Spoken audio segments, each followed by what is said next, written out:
avec la question 3C. Dans cette question, on nous demande maintenant cette fois-ci de déterminer les composantes du point P. C'est-à-dire le solide étant quitté au point E sur la piste vient se trouver au point P ici. C'est le point de chute, le point d'impact du solide. Mais en réalité, pour déterminer les composantes de ce point P, si nous sommes dans un repère cartésien X, Y, alors revient à déterminer X de P et Y de P. Pour ce faire, nous allons d'abord rappeler l'équation cartésienne de la trajectoire du mouvement de notre solide dans le plan considéré. Maintenant, comme il faut déterminer les composantes du point P, alors, beaucoup confondent les composantes de ce point. Voici l'origine du repère associé à notre travail. Et l'origine de ce repère-là, l'axe de repère est ici. L'origine de ce repère, par rapport à l'origine ici et à l'ordonnée, le point P ici, c'est un point de ce plan. Plan formé par O et X et EY. Le point P ici n'est pas la portée que vous pensez. Mais c'est la portée, mais ce n'est pas ce que vous pensez et ça n'a pas la même manière de se calculer comme beaucoup le pensent. Ici, comme l'ordonnée de ce point, ça dit quoi? On va supposer que nous sommes au point P. Les composantes du point P là seront repérées par cette équation que vous voyez ici. Ça dit quoi? Si je veux Y de P, j'ai même P à l'indice de Y, P à l'indice de X dans cette équation. Pourquoi? Parce que tout ce qui est ici là, ce sont les constantes. La seule variable ici, c'est X et Y. Pour Y de P, ça, c'est pas du tout compliqué. L'ordonnée du point P, je projette le point P sur l'axe des ordonnées. Voici l'axe des ordonnées qui est contenu ici en pointillé. Vous voyez très bien. Et comme le repère ici a pour origine le point E, ça veut dire qu'à partir du point E, pour descendre ici, tout ce qui est ici, on les appelle les ordonnées négatifs. Donc, ça veut donc dire que, mais l'ordonnée du point P, lorsqu'on projette le point P ici, la distance qui est ici, c'est la même distance qui se conserve jusqu'ici. Pourquoi? Parce que les deux sont parallèles. C'est la même distance qui se conserve jusqu'ici. Qui était la distance TO' que nous avons déterminée lorsqu'on veut déterminer l'expression du travail du poids P. Alors, pour ce faire, on a tout simplement que Y, c'est-à-dire l'ordonnée du point P, ça c'est très très facile à déterminer. En réalité, c'est la distance qui est là. Et cette distance-là, nous l'avons déterminée dans la question précédente. On avait dit quoi? Par rapport à l'angle bêta, nous avons formé un triangle rectangle E, T, O' en ce point. Donc ça veut dire que le côté que nous faisons ici, qui est TO', qui représente l'ordonnée de P, nous avons un côté opposé à l'angle bêta dans ce triangle qui est là. Alors, l'hypoténuse de ce triangle-là sera la distance O', E. E étant un point du quart de cercle, la distance O', E ne va rien d'autre être que le rayon petit r du quart de cercle. Ce qui veut donc dire quoi? Or, si je veux le côté opposé à un angle d'un triangle rectangle, il fait l'hypoténuse multiplié par le sinus de l'angle. Ce qui veut donc dire que, en valeur absolue, l'ordonnée du point P ici serait égal à l'hypoténuse, ça fait ici R multiplié par le sinus de l'angle qui est bêta. Donc, on aurait ici R multiplié par sinus bêta.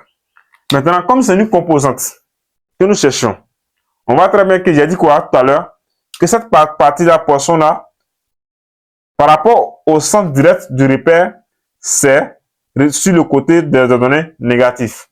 Donc, on va ajouter tout simplement un signe moins ici. Or, dans cette partie, on nous a bien dit que on prendra comme la valeur du rayon R qui est égal à 1 et la valeur de bêta. Nous avons déterminé ça lorsque la réaction RE était égale à 0. Or, R égale à 1 mètre et bêta était égal à 41,81 degrés. On va donc remplacer les deux expressions par leurs valeurs et calculer YP. On obtient finalement, après calcul, YP égale à 0,67 mètres. Voici donc les données du point P cherché. On va maintenant déterminer son abscisse. Alors, pour déterminer son abscisse, qu'est-ce que nous allons faire, chers apprenants? Voici les données du point YP que nous avons déterminé ici. Pour déterminer son abscisse, on va faire quoi?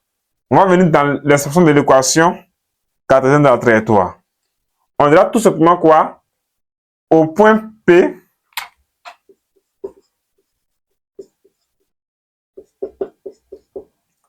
l'ordonnée Y de l'équation cartésienne va se confondre à YP. Vous voyez? Ce qui veut donc dire quoi? Que dans cette expression, et à ce moment, on aura le X ici va se transformer en X de P. Donc, on aura moins G sur 2 fois la vitesse au point E au carré sinus carré de lambda bêta au lieu de X carré par le X au point P au carré moins X au point P par le cotangente de lambda bêta. Tout ça là égale à YP. Alors, chers apprenants, nous connaissons déjà YP qui fait moins 0, attention, moins 0,67. Nous avions omis ce moins. Alors, comme c'est moins 0,67, on va maintenant faire application numérique de cotangent de bêta. Tout ça, tout ce qui est constante là, on va laisser l'inconnu X de P et remplacer les constantes par leurs valeurs pour avoir notre équation de second degré. Après calcul ou application numérique, voici ce que nous obtenons. Ce facteur qui est là est équivalent à moins 1,69 et le facteur cotangent bêta est équivalent à moins 1,12. Pourquoi moins? Parce qu'il y a déjà un moins ici, ici aussi il y a un moins ici. Et YP qui fait moins 0,67, nous allons remplacer. On va essayer d'envoyer YP pour avoir notre équation de second degré.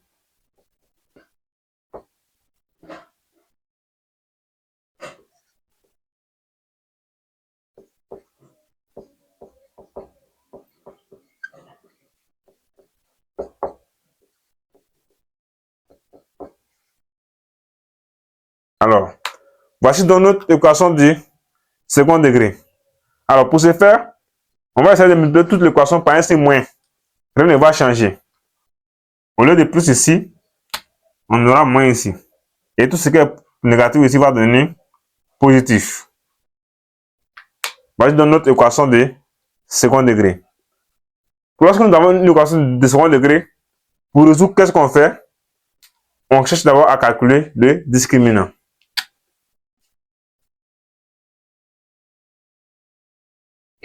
La formule, c'est égal à B carré moins 4AC. Là, on a un polynôme P qui fait AX carré plus BX plus C. Un polynôme de ce type-là, son discriminant est égal à B carré moins 4AC est cette forme. Mais ici, on va présenter notre A.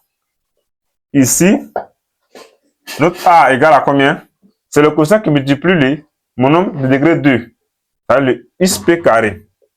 1,69. Le B, c'est le quotient qui multiplie mon nombre en X. Ça fait ici 1,12. Et enfin le C, c'est la constante. Moins 0,67.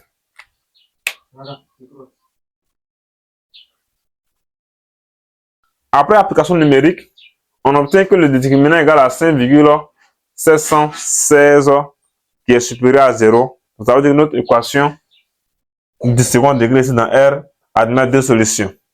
Comme ça admet deux solutions, qu'est-ce qu'on va avoir? On va avoir XP1 et XP2. Par conséquent, en suivant tous ces mêmes principes, on aura XP1 qui sera égal à moins B moins racine de discriminant sur 2A et XP2 c'est égal à moins B plus cette fois-ci racine de discriminant sur 2A.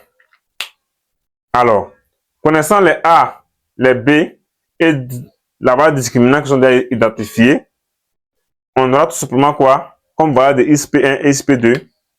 Voici les deux valeurs de X de P qu'on obtient. Une valeur qui est égale à 0,38 m, une valeur qui est égale à moins 1,04 m. Ces deux valeurs, vous constatez très bien qu'il y a une valeur qui est négative et une valeur qui est positive. La question est celle-ci. Entre les deux valeurs, laquelle nous allons garder. Ici, le point P ici ne peut pas avoir deux abscisses en réalité. Mais selon la conformité de notre figure ici, on remarque très bien que le point P, moins si P se trouvait dans cette région, par rapport à l'union du repère, je vois que le point P est, lorsqu'on le projette sur l'axe des abscisses, vous voyez très bien, sa projection se trouve quoi?